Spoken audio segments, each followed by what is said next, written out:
Amen. God bless you po sa ating beloved co-preacher, Brother Paul. Tayo po yung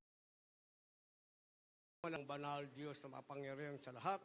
Aming pinakamamahal na punong Isus.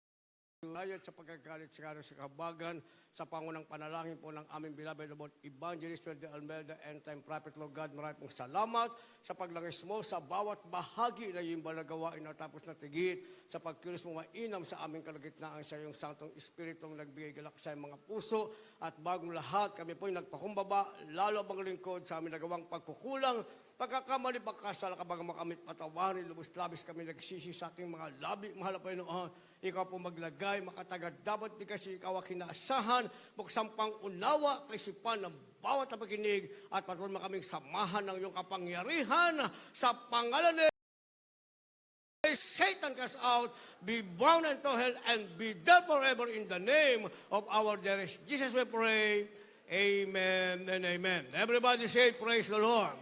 Una tigit sa lahat, ang pinakamataas na pagpupurit, pasalamat, kalwalatian, at kadakilaan ay tangi lamang sa ating Diyos na buhay at makapangyarihan walang iba sa ating pinakamamahal na Panginoong Jesucristo. Ako po'y nagpaabot ng dobleng paggalang sa ating pong beloved Honorable Parents in the Lord, at ating inaalala ang mga turo at aral na iniwan ng ating beloved Honorable Evangelist de Almeida, the End Time Prophet of our loving God.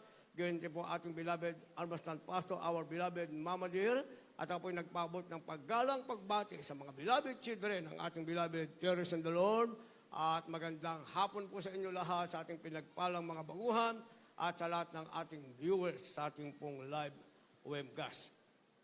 Ang ating tatalakayin, ilagay po natin sa ating monitor, a path forward. A path forward sa Tagalog, isang landas na pasulong. A path forward, isang landas na pasulong. Kindly po, sa ating mga beloved Bible readers.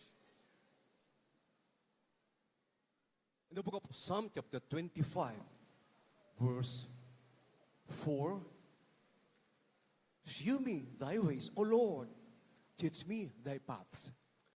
The book of Job chapter 17, verse 9, the righteous also shall hold on his way, and he that hath clean hands shall be stronger and stronger. God bless you po. Kindly sa Tagalog. Mga awit Kapitulo 25, versikulo 4. Ituro mo sa akin ang iyong mga daan, O Panginoon. Ituro mo sa akin ang iyong mga landas. Dito po sa Job Kapitulo 17, ang talatay 9. Gayon may nagpapatuloy ang matuwid, at ang mga malinis na mga kamay ay lalakas na lalakas. Palakpakan po natin ng sabay-sabay ang ating mahal na Panginoon. Lahat magsabi ng praise the Lord. A path forward o isang landas na pasulong. Sabi ng ating nabasa, mga minamahal, ituro mo sa akin ang iyong mga daan, O Panginoon. Ituro mo sa akin ang iyong mga landas. Sapagkat sagatang sa ating sarili, mga minamahal, ang isang landas na pasulong ay mahirap gawin para individually, mga minamahal. Kaya nga marami ng programa para ituwid ang landas ng isang tao, mga minamahal, subalit naging programa na lamang at hindi nagkaroon ng tinatawag na katuparan, mga minamahal. Merong magbabago just konting panahon, mga minamahal, pagkatapos balik uli sa kanilang dating kalagayan. Pero sabi ng ating nabasa, yung palang pasulong na landas, mga minamahal, o daan, ay hinihingi ito sa mahal na Panginoon. Hindi mo maipaplano sa sarili mong tutuwarin mo ang iyong landas o tutuwarin mo ang iyong daan, mga minamahal, malibang higit mo ito sa ating pinakamamahal na Panginoong Jesucristo. Kaya sabi ng basa, ituro mo sa akin ang iyong mga daan, O Panginoon. Ituro mo sa akin ang iyong mga landas. Palakpakan muna natin ang ating mahal na Panginoon. Malibang hingi natin ito sa ating mahal na Panginoon. Malibang ituro ito sa atin ang ating mahal na Panginoon. Hindi tayo makakalakad sa tamang landas na pasulong, mga minamahal. Kaya nilagyan natin ng support dito sa Job 17, ang talata ay 9, sinasabing gayon may magpapatuloy ang matuwid, kamay ng lalakas. Kaya kapag hiningi natin yung ating landas na tuwirin ng Panginoon, mga minamahal, ang unang mangyayari, tayo ay magiging matuwid. Magiging righteous tayo sa harap ng ating mahal na Panginoon. Pag sinabing righteous, ang yung kalooban ng Diyos na ituwid tayo, na i-correct tayo sa ating maling landas, tinuwid ng ating mahal na Panginoon. Kaya sabi ng ating nabasa, gayon matuwid sa kanyang lakad. Kapag matuwid ka na, mga minamahal, meron ka ng isang landas na pasulong, nagpapatuloy ka. Hindi natin binabalikan yung ating dating maling landas na hindi ayon sa kalooban ng ating pinakamamahal na Panginoong Jesucristo. Kaya nga, mga minamahal, merong tinatawag na the way of the Lord. Hindi the way of man, mga minamahal. Kasi yung daan ng tao, sabi ng banal na kasulatan, na matuwid, pero ang dulo nito ay kamatayan. Ang dulo ay pagkapahamak, mga minamahal. Ang dulo ay kawalang pag-asa. Pero mayroong sinasabing the way of lagay natin yan sa ating monitor, basahin po natin. Ang ibig sabihin, ang daan ng Panginoon. The book of the prophet Hosea, chapter 14, verse 9. Who is wise, and he shall understand these things? Prudent, and he shall know them. For the ways of the Lord are right, and the just shall walk in them, but the transgressors shall fall therein. God bless you po. Dito po sa aklat ng Oseas, Kapitulo 14, ang talatay 9. Sino ang pantas at siya'y makakaunawa ng mga bagay na ito? At mabait at kanyang mga lalaman? Sapagkat ang mga daan ng Panginoon ay matuwid at lalakaran ng mga ganap, ngunit kabubuwalan ng mga mananalangsang. Amen. Palakpakan po natin ang ating mahal na Panginoon.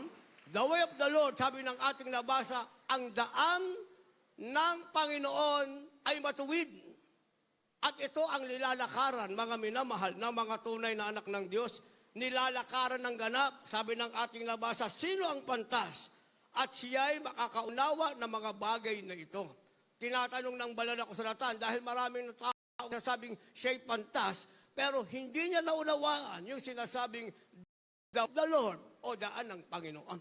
Naging matalino lamang siya sa kanyang mga minamahal o mga bagay na meron sa sanlibutan, pero mangmang siya sa sinasabing daan ng Panginoon para magkaroon siya ng isang masulong. Kaya kahit naging matagumpay siya, mga minamahal, kahuli-hulihang bahagi ng kanyang buhay, makikita pa rin niya, mga minamahal, yung kanyang kabiguan.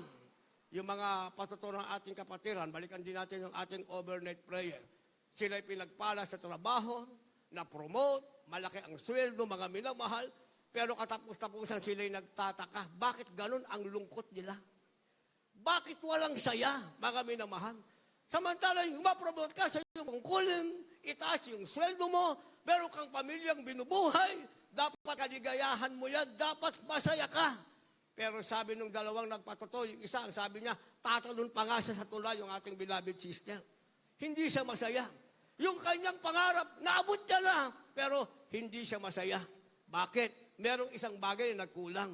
Ang sabi niya, dahil nataas ang posisyon, tumaas ang sweldo, pati yung araw para sa mahal na Panginoon ay na.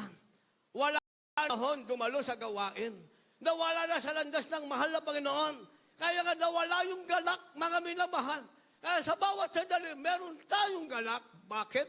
Dahil merong sinasabing the way of the Lord. Yan ang daan ng Panginoon. Ang sabi, ang daan ng Panginoon ay nilalakaran na pag ikaw ay ganap, matuwid sa harap ng Diyos. Saan ka lalakad? Sa daan noon, konti man ang meron ka. Masaya ang puso mo dahil ang nandyan ay ang Espiritu ng ating mahal na Panginoon. Isipin natin, mamiss mo ang isang service.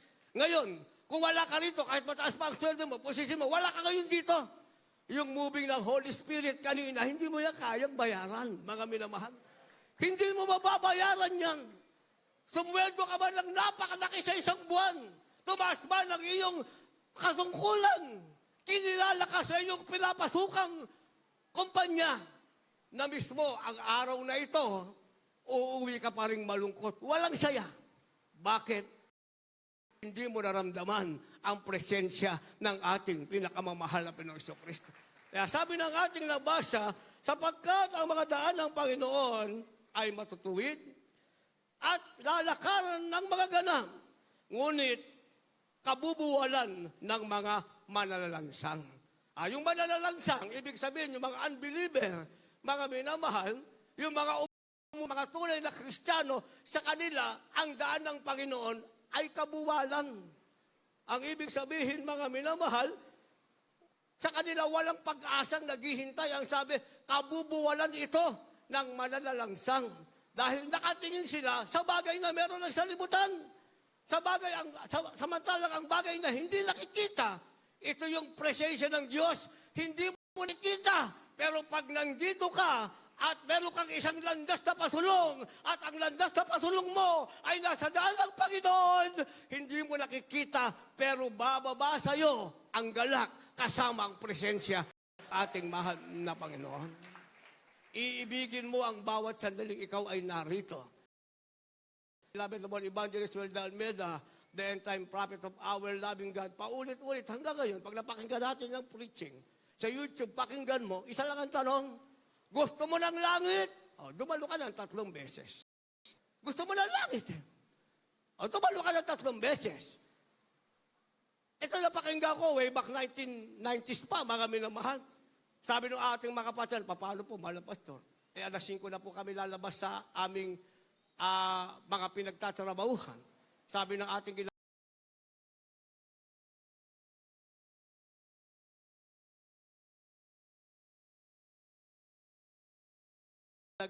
pinagpala kapag nadama mo ang presensya ng ating mahal na Panginoon. Kung inabutan mo ang pangangaral ng Ebanghelyo Kaligtasan, pinagpala kapag uuwi kang may baon na salita ng ating mahal na Panginoon. Kung inabutan mo, prayer for the sick na, pinagpala kapag baka sa nagpalayas, nag-cast out na masamang espiritu, pati yung masamang espiritu gustong umatake sa iyo, ay lumayas sa pangalan ni Jesus. Kung ang inabutan mo, yes, I love you with the love of the Lord. Ibig sabihin, last part of our service. Sa katapos niyan, kamayan na tayo. Sabi ng ating ginagalang malabastor, inabutan mo pa ang huling papuring awiting alay sa ating mahal na Panginoon. Walang dahilan, mga minamahal. Pero pag gusto nating isang landas na pasulong at lumalakad tayo sa daan ng Panginoon, tayo mismo ang gagawa para tayo'y manatili sa isang landas na pasulong. Ang sabi ng banal na kasulatan, merong tinatawag na the path of wisdom. Ilagay mo nito. The path of wisdom, kindly, ang landas ng karunungan. The book of Proverbs, from verse 11 up to verse 15. I have taught thee in the way of wisdom, I have led thee in the right paths. When thou goest, thy steps shall not be straitened, and when thou runnest, thou shalt not stumble. Take fast hold of instruction. Let her not go. Keep her, for she is thy life. Enter not into the path of the wicked, and go not in the way of evil men. Avoid it, pass not by it. Turn from it, and pass away.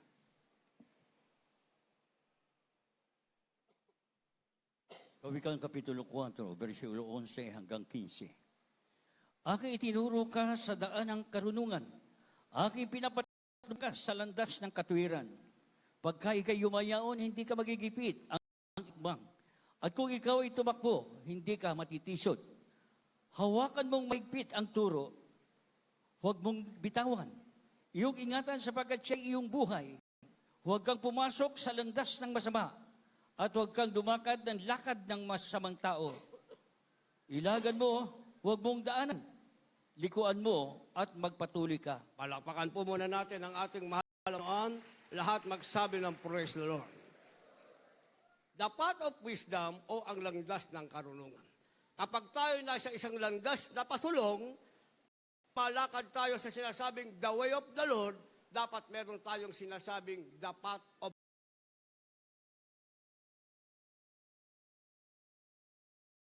11 chapter 4 ng Kawikaan, aking ituturo ka sa daan ng karunungan, aking pinatnubayan ka sa landas ng katwiran. Ang magtuturo pa rin sa atin para magkaroon tayo ng tinatawag na path of wisdom ay walang ibang ating mahal na Panginoon. Ang gagabay pa rin ay walang iba pa rin. Ang sabi ng verse 12, pagka ikaw ay yumaon, hindi ka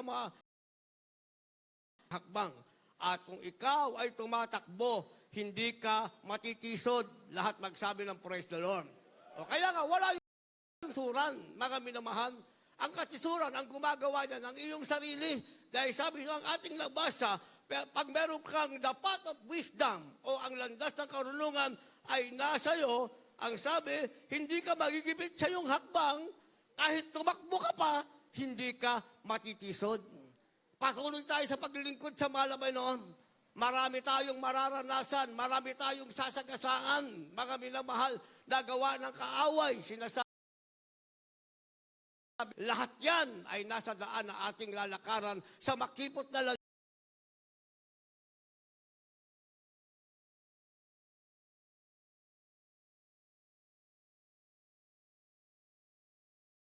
bakal mong mahigpit ang utos, huwag mong bitawan, iyong ingatan sapagkat siya'y iyong. Sa pag-iingat mo sa utos ng mahal na Panginoon. Dahil yan ang karunungang meron ka. Karunungang ibinigay sa'yo ng nawaan mo ito. Bakit natin isinama itong the path of wisdom sa ating tinatalakay na a path of forward, mga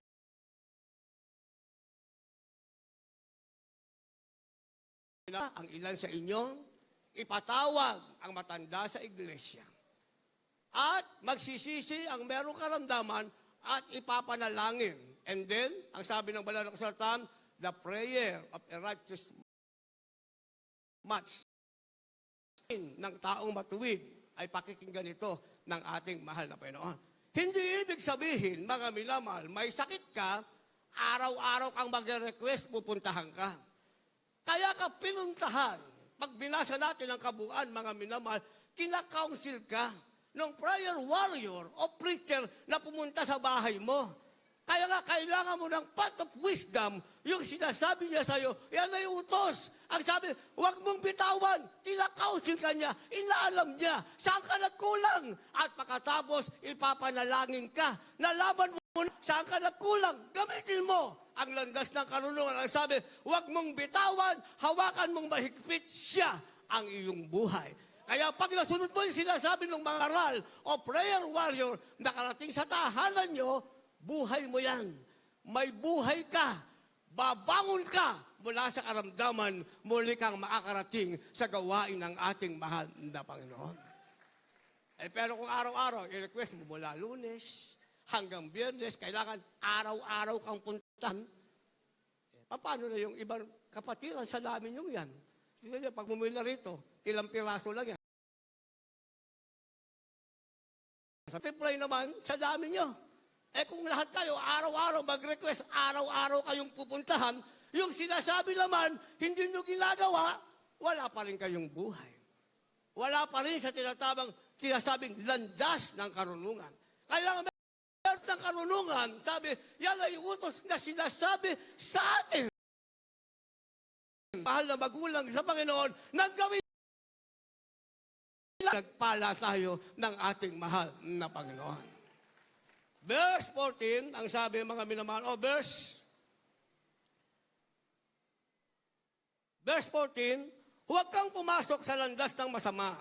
Huwag kang lumakad, langlakad ng samang tao, ilagan mo, huwag mong daanan, likuan mo, at magpatuloy ka.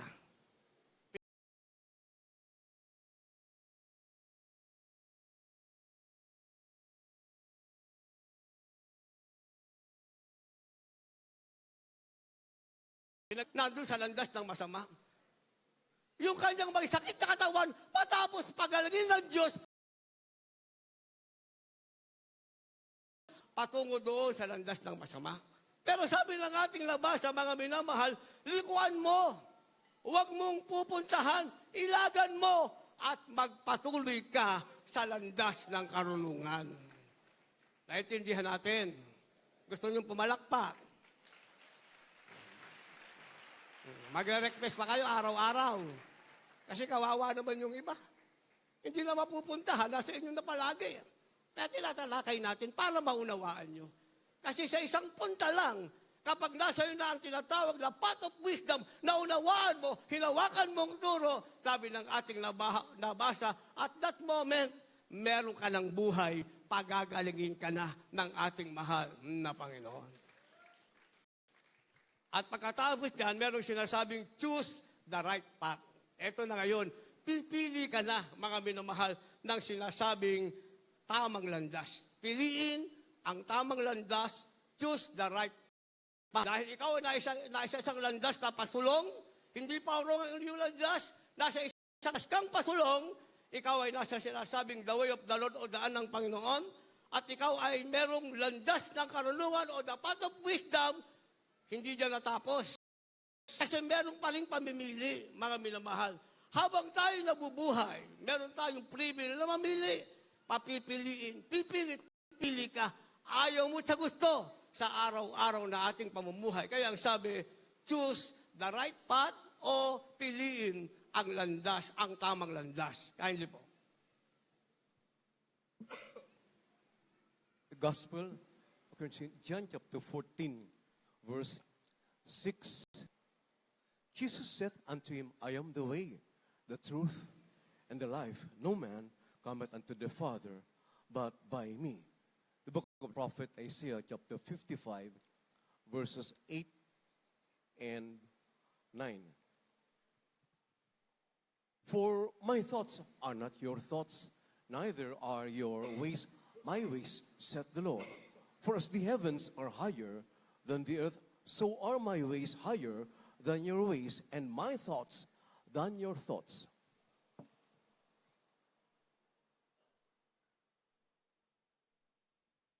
Dito po sa Aklat ng Juan, Kapitulo 14, ang talatay 6, sinabi sa kanya ni Jesus, Ako ang daan, at ang katotohanan at ang buhay. Sino man ay hindi makakaparoon sa Ama kundi sa pamamagitan ko. Dito po sa Aklat ng Isaias, Kapitulo 55, talatay 8 at 9. Sapagkat ang aking mga pag-iisip ay hindi ni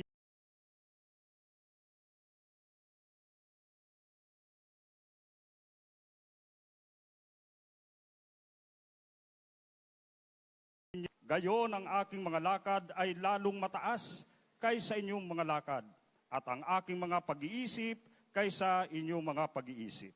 Amen. Palakpakan po natin ang ating mahal na Panginoon. Lahat magsabi ng praise the Lord. Choose the right path, piliin ang tamang landas. Sino ang tamang landas? Nasaan, mga minamahal? Sabi ng ating nabasa, sinabi sa ang ibig sabihin, pag pinili mo ang tamang landas, dapat pinili mo ang ating mahal na Panginoon para ikaw ay nasa tamang landas, nasa tamang daan ka. Dahil sabi ng ating mahal na Panginoon, I am the way. Ako ang daan, ang sabi, at ang katotohanan, at ang buhay. Sino man ay di makakaparoon sa Ama kundi sa pamamagitan ko. 7, kung ako'y nakakilala ninyo, ay buhat ngayon siya'y inyong nakilala at siya'y inyong nakita. Pagpipili ka pala, mga minamahal, sinasabing choose the right path. Ang ibig sabihin niya, pinili mo ang tamang Diyos na iyong pinaglingkuran. Hindi mo pwedeng iwanan ang ating mahal na Panginoon. Dahil ang ating mahal na Panginoon, siya ang tamang daan. Pag nasa tamang daan ka, ikaw ay nasa katotohanan at meron kang buhay. Dahil sabi ng ating mahal na Panginoon, ako ang daan, ang buhay at ang katotohanan. Sino man ay hindi makakaparoon sa Ama. Sino man ay hindi makakaparoon sa langit. Sapagkat ang nakakita sa akin ay nakakita sa Ama.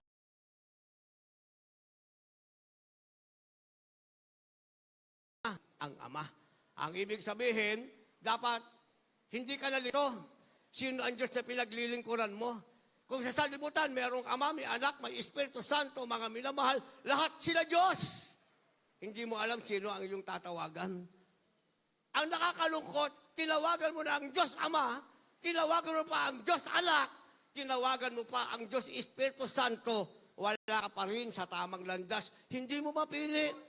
Sapagkat kung nakilala mo ang tamang daan, walang iba, ang ating mahal na Panginoon. Siya ang Ama sa langit, nagkatawang tao, ang ating pinakamamahal na Jesucristo. Siya ay Diyos na hindi nakikita ng magkatawang tao. Walang iba ang ating mahal na Panginoon. Isa lang ang Diyos na tatawagan mo, ang ating pinakamamahal na Panginoong Jesucristo.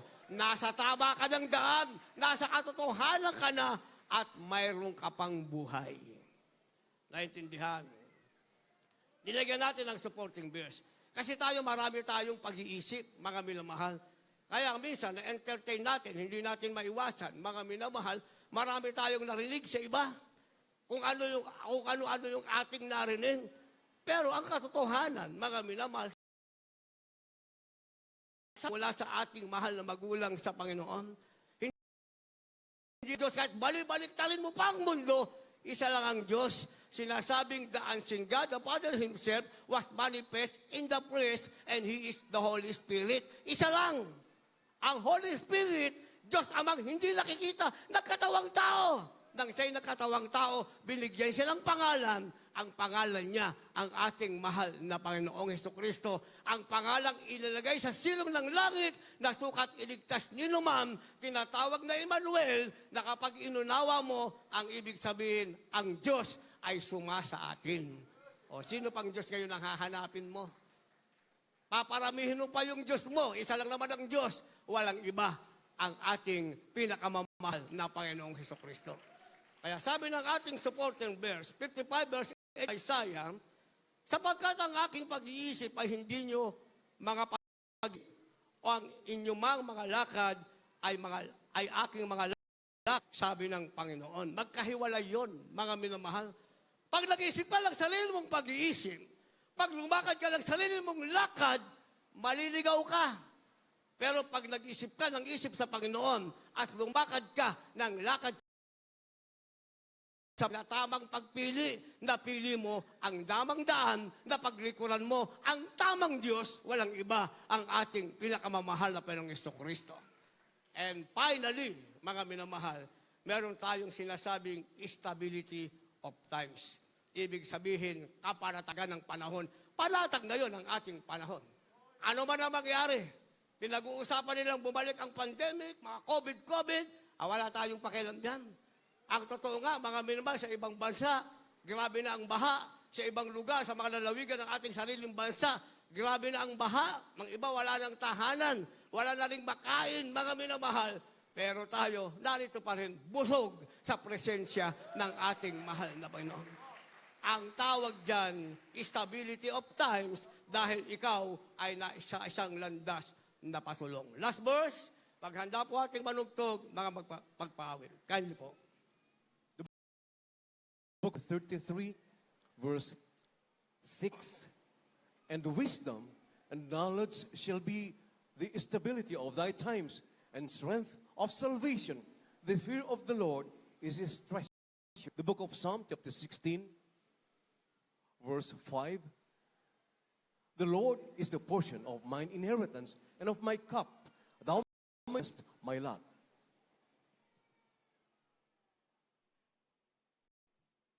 Isaiah Kapitulo 33, versikulo 6. At magkakaroon ng kapanatagan sa iyong mga panahon, kasaganaan ng kaligtasan, karunungan at kaalaman. Ang pagkatakot sa Panginoon ay kanyang kayamanan. Dito po sa awit 6, ang talatay 5. Ang Panginoon ay siyang bahagi ng aking mana at ang aking saro. Iyong inaalalayan ang aking kapalaran. Amen. Palapakan natin ng isang malakas na palakpak ating mahal na Panginoon. Last verse na po, sabay-sabay na tayong pumalakpak na may pasasalamat at lahat magsabi ng praise the Lord. Finally, meron tayong sinasabing stability of times o stability of time, ibig sabihin panahon ng kapanatagan. Ang sabi ng ating nabasa, at magkakaroon ng kapanatagan sa iyong mga panahon.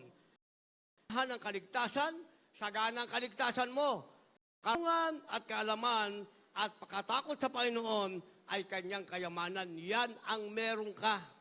Meron tayo niyan. Yan ang tunay na kayamanan. Supporting verse, sabi ng Psalm 16, verse 5, ang Panginoon ay siyang bahagi ng aking mana at ang aking saro, iyong inalalayan ang aking kapalaran. Dahil bahagi tayo ng mana ng Diyos at siya ang ating sarong kaligtasan, mga minamahal, ang sabi, aalalayan ng mahal na Panginoon ang ating kapalaran mula sa panahong ito at panahong darating hanggang sa pagbalik ng ating mahal na Panginoon, ang ating kalagayan, tayo ay nasa isang landas na pasulong. Tayong lahat ay tumayo at umawit sa mahal na Panginoon. Kung meron po kayong dalang mga baguhan, maging ang nasa labas, ihintayin natin sila. Ang mga nasa loob, dalhin niyo po sila sa harapan, mga minamahal. Kahit yung nagpabautismo na kanina, para magkaroon sila ng formal acceptance sa ating mahal na Panginoon, magpag-pray natin ng maayos habang tayo po yumawi.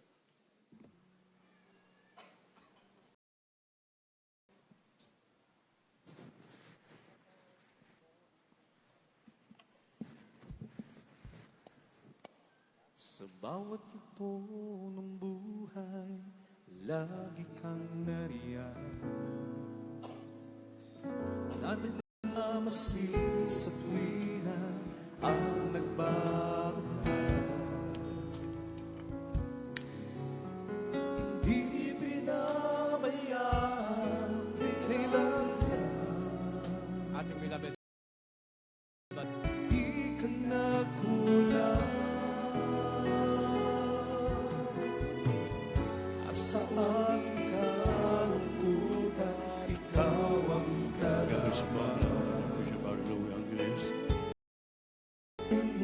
Sa ating mga iniipon ng mga baguhan, di mapapantayan. si dating nagkas-viewers, nagpakala ng Ebanghelyo ng kaligtasan. Kaya habang patuloy natin, napakinggan ang mapuring awiting ito. Ito sa ating makamang inibig. Kaya ko'y matapit sa malaking puray po ng ang dakilang pagpagin ng Diyos. Ang aking nalaman, hindi mo hinayaan mag-isa. Nagkilang pag-ibig, O Panginoon Jesus, mula sa kaguliran, di na umahirahan magpagkailanman.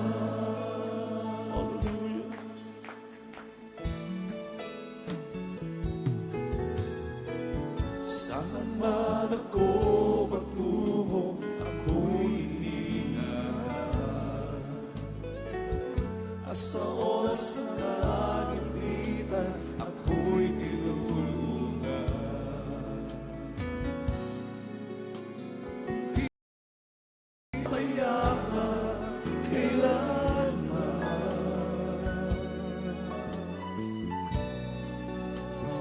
Di ka nagkulang, nakilang pag-ibig, o aking nadarama. Di mo hinayaan mag-isa. Nakilang pag-ibig, O Panginoong Jesus, mula sa kadiliman, inamuan bigat magpakailanman. Ikaw ang gabay sa aking buhay. Sa'yo ako'y nagmamahal.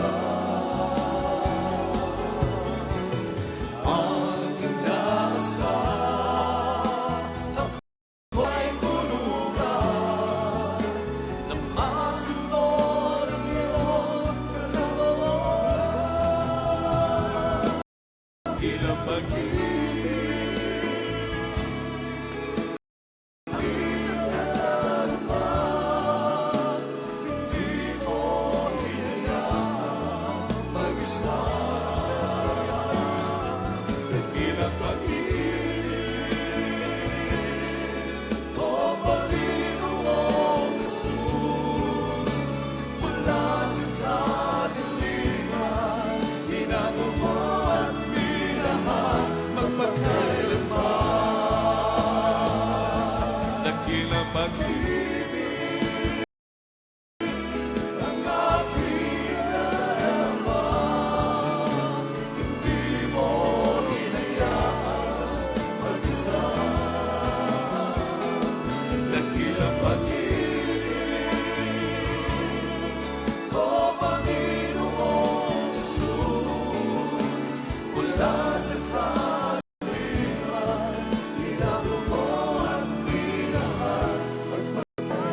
Kung meron mang pinagpala ng mga tao sa mundong ito, ay walang ito kundi tayo na napapilang sa gawa ng Jesus Miracle Crusade International Ministry.